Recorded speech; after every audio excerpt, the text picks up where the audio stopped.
There is beyond the azure blue, God, God turns it from human side. Okay po, ready? Sing. There is beyond the azure blue, God turns it from human side. Beneath the skies with healthy you, and frame the worlds with His great mind. There is a God, He is alive. In Him we live and we survive. From the start, God created man. He is our God, the great I am. There was a long, long time ago a God whose voice the prophets heard. He is the God that we should know, who speaks from His inspired word. There is a God, He is alive. In Him we live and we survive. From the start, God created man. He is our God, the great I am. Savior is life from mortal mind. God holds the germ within His hand.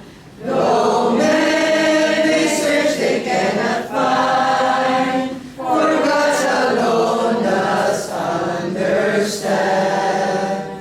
There is a God, He is alive. In Him we live and we survive. From the start, God created man. He is our God, the great I am. Our God who sat upon a tree, alive was willing there to give, that He from sin might set man free, and evermore with Him could live. There is a God, He is alive. In Him we live and we survive.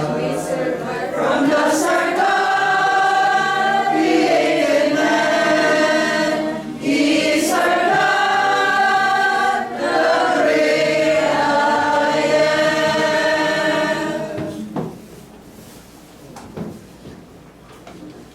Let's pray. Dakila naming Ama, Opo na Diyos na nasa sangkalangitan, na pinakamakapangyarihan sa lahat, kuskus ng pag-ibig, awa sa bawat isa sa amin. Kami pong muli ay nagtataas ng aming mga pinig sa iyo.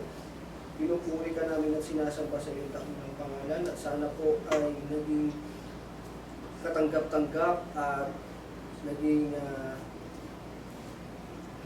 sang-ayon sa inyong kalooban ng aming mga ginawang pagkaawitan, pag-aaral ng iyong mga salita at pagsamba sa iyo.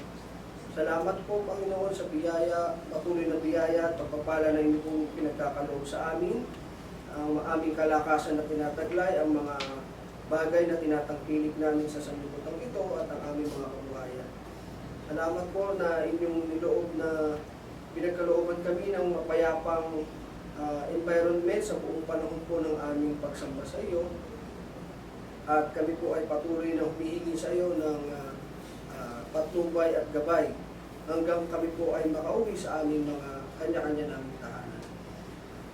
Pinagpapasalamat po namin ang iyong dakilang pag-ibig at ang sakripisyo at pag-ibig ng aming Panginoong Jesucristo na kanyang ibinigay ang kanyang sariling buhay upang tubusin kami sa aming mga pagkakasala. Kasama po sa panalangin namin ang mga kapatid po namin na hindi namin nakasama sa oras na ito. Kung sila man po ay may karamdaman, ay hinihingi po namin sa iyo ang pagalingin po sila at tulungan kami sa kanya-kanya po namin mga problema at suliranin sa buhay ngayon. Kasama po sa panalangin po namin ang pag-ingin ng kapatawaran sa aming mga nagagawang kasalanan, pagkukulang at kahinaan sa iyo. Sana po ay patuloy niyo pa rin pong pakinggan ang aming mga panalangin at ibigay ang kapatawaran sa amin sa kabila po ng aming nagagawang mga pagkakamali sa iyo. Sa iyo po namin iniaasa ang aming pangangailangan sa buhay na ito.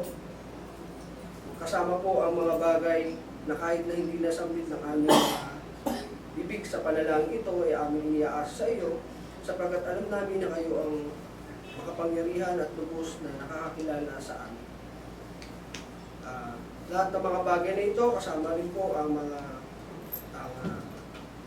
bagay na hindi namin nasabi sa panalangin ito ay aming iniaasa at dinadalangin sa iyo at itinataas namin sa dakilang pangalan po ng iyong pustong anak, aming Panginoong Kristo na siya naming Diyos at